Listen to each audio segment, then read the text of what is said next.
It's a great joy to be with you today. Thank you very much for this opportunity.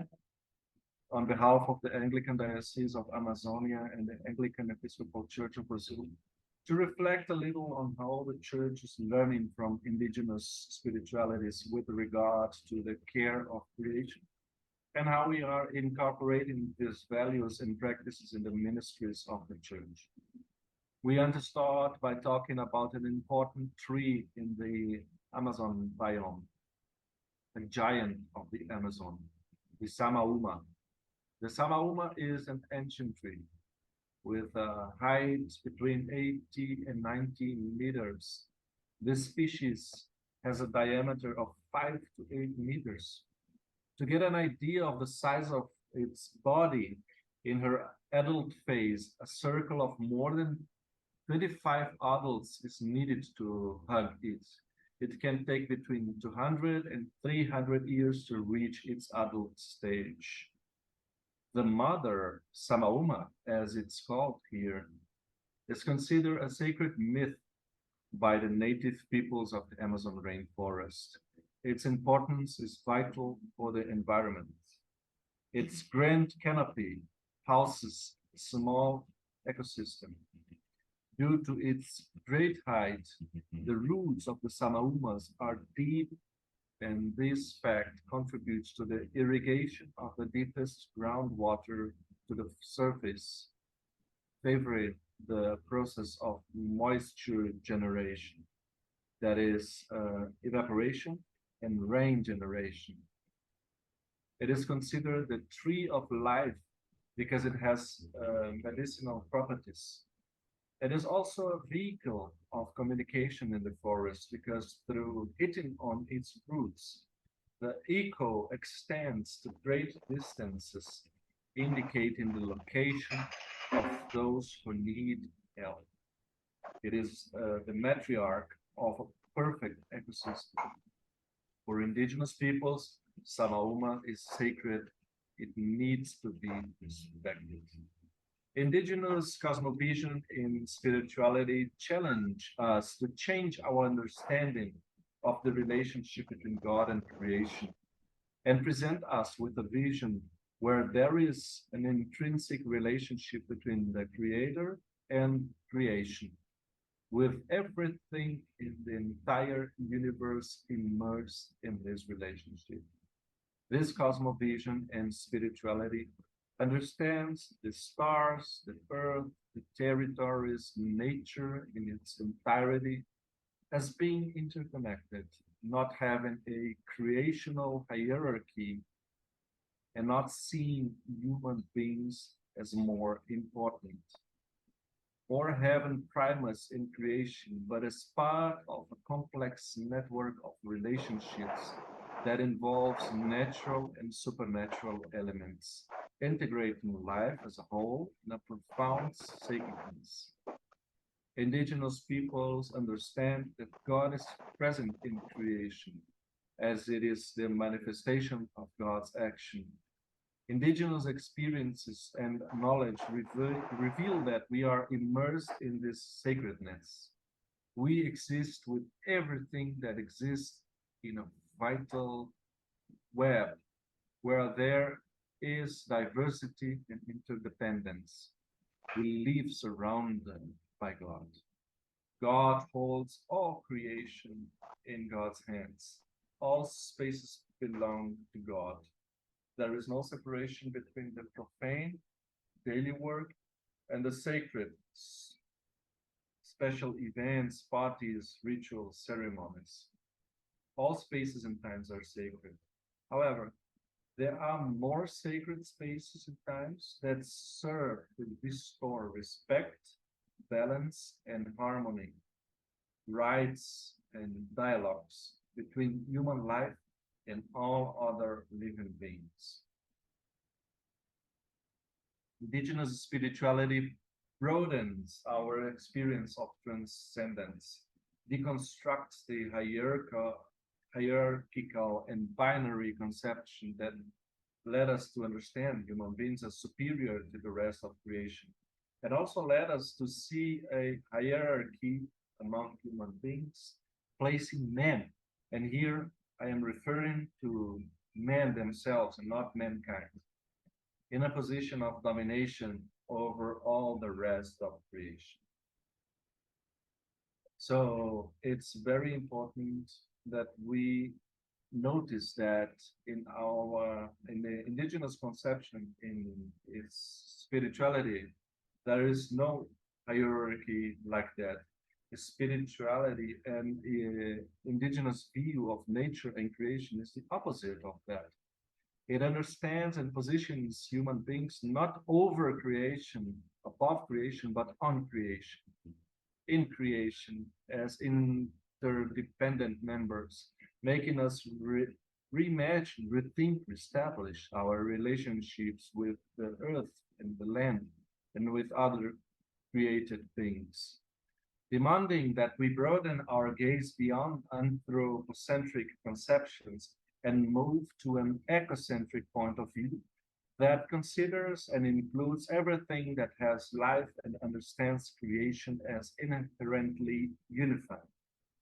In indigenous spirituality, the earth breathes sacredness.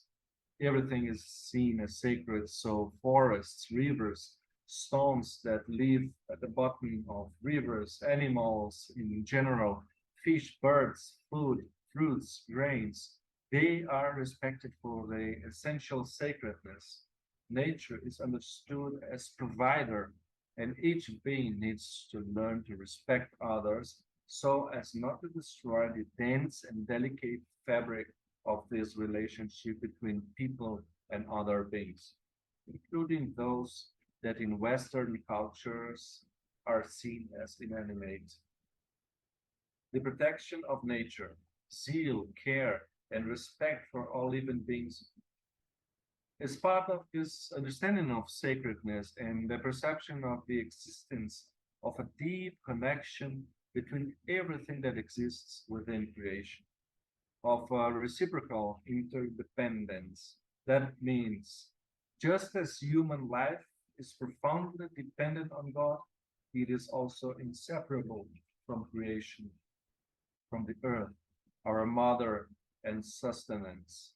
For this reason, the indigenous relationship with creation is never extractive, consumerist, or predatory. Land is not seen as private property, it is owned collectively, never individually. In the ancient conception and wisdom of indigenous peoples, land is not restricted to a mere resource to be exploited. It is the basis of social relationships and the space to live together. The territory where they live, the ancestral land, is the house that welcomes their knowledge, their traditions. The land is extremely important because from age they survive.